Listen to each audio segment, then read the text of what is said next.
Assalamualaikum warahmatullahi wabarakatuh. Perkenalkan, nama saya Dian Utami dari kelas A1, Program Studi Pendidikan Matematika tahun angkatan 2022 dengan NIM 225100053. Di sini saya akan menjelaskan tentang tantangan Pancasila dalam era globalisasi. Ketahanan ideologi Pancasila kembali diuji ketika dunia masuk pada era globalisasi, di mana banyaknya ideologi alternatif merasuki ke dalam segenap sendi-sendi bangsa melalui media informasi yang dapat dijangkau oleh seluruh anak bangsa. Ujar Deputi Bidang Strategi, Profesor Dr. Insinyur Dadi Mayarni, MP.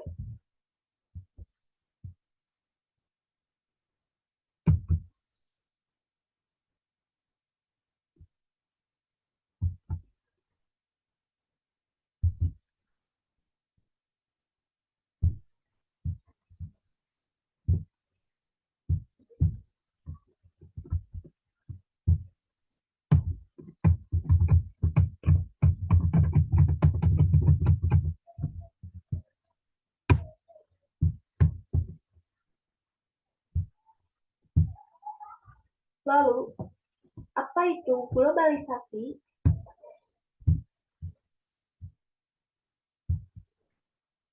Menurut Selo Sumadian, globalisasi adalah terbentuknya organisasi dan komunikasi antara masyarakat di seluruh dunia untuk mengikuti sistem dan kaidah yang sama.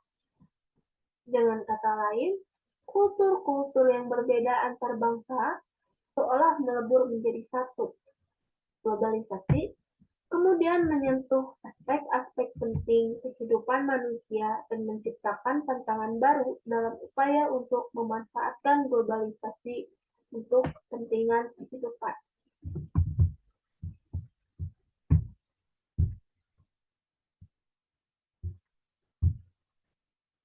Lalu, di sini saya akan menjelaskan tentang dampak positif globalisasi. Dampak positif globalisasi yang pertama yaitu pengaruh tata nilai dan sikap.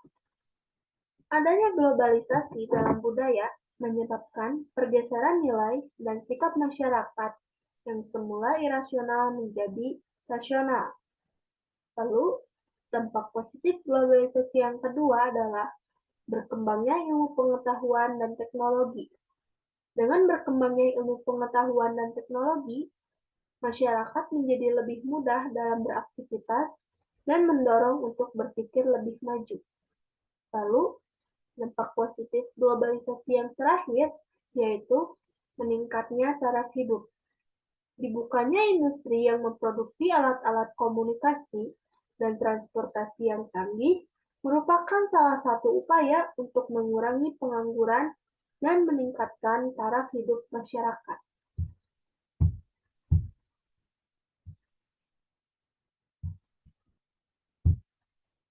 Lalu, di sini ada dampak negatif globalisasi. Dampak negatif globalisasi yang pertama yaitu gaya hidup yang kebarat-baratan. Tidak semua budaya baik dan cocok diterapkan di Indonesia.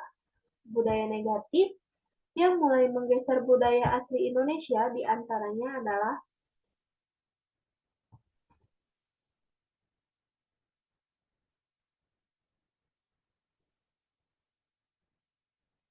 anak tidak lagi hormat kepada orang tua, kehidupan remaja yang bebas, dan lain-lain.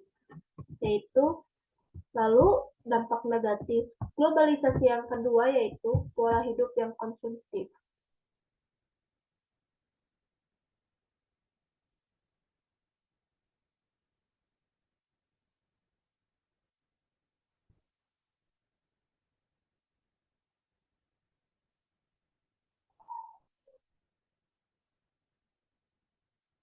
Masyarakat merasa dimudahkan dengan teknologi maju, membuat mereka merasa tidak lagi membutuhkan orang lain dalam beraktivitas.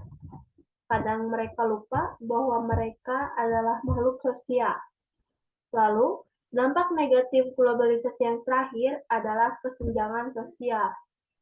Jika dalam suatu komunitas masyarakat hanya ada beberapa individu yang dapat mengikuti arus globalisasi, maka akan memperdalam jurang pemisah antara individu dengan individu lain yang stagnan. Hal ini menimbulkan kesenjangan sosial. Lalu, di sini ada Pancasila merupakan ideologi terbuka. Pancasila sejatinya merupakan ideologi terbuka, yakni ideologi yang terbuka dalam menyerap nilai-nilai baru yang dapat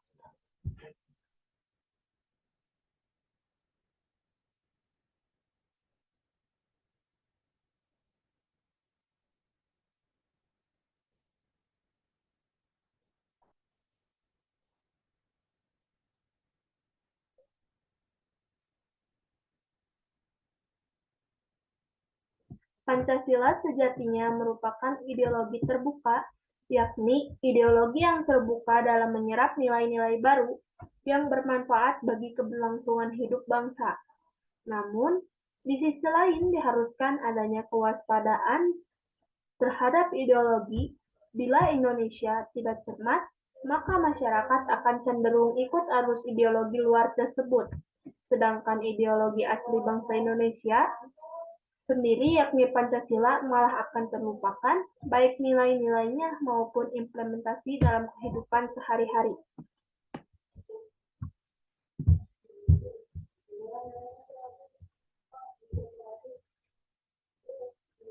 Lalu, apa saja tantangan Pancasila yang akan dihadapi?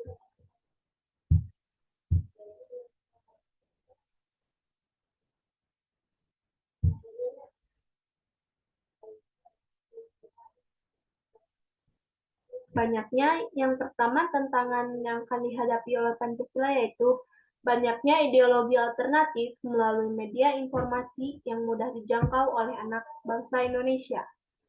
Ideologi alternatif tersebut seperti radikalisme, ekstremisme, dan konsumerisme. Hal tersebut juga membuat masyarakat mengalami penurunan intensitas pembelajaran Pancasila dan juga kurangnya efektivitas serta daya tarik pembelajaran Pancasila.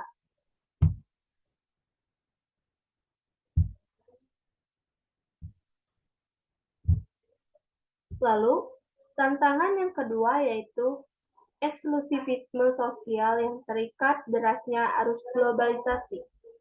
Arus globalisasi ini mengarah pada menguatnya kecenderungan politisasi, identitas, gejala polarisasi, dan fragmentasi sosial yang berbasis SARA. Bonus demografi yang akan segera dinikmati bangsa Indonesia juga menjadi tantangan tersendiri untuk menanamkan nilai-nilai Pancasila.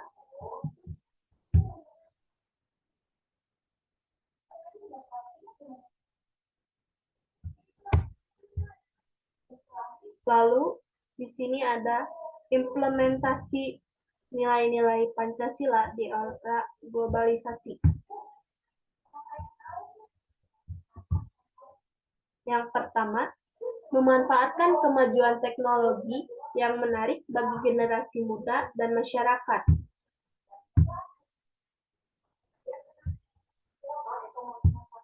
Lalu yang kedua, membumikan nilai-nilai Pancasila melalui pendidikan. Pendidikan ini yang berkesinambungan, yang berkelanjutan di sebuah lini dan wilayah. Oleh karena itu, perlu ada kurikulum di satuan pendidikan dan perguruan tinggi, yaitu pendidikan Pancasila dan pendidikan kewarganegaraan atau P3KN.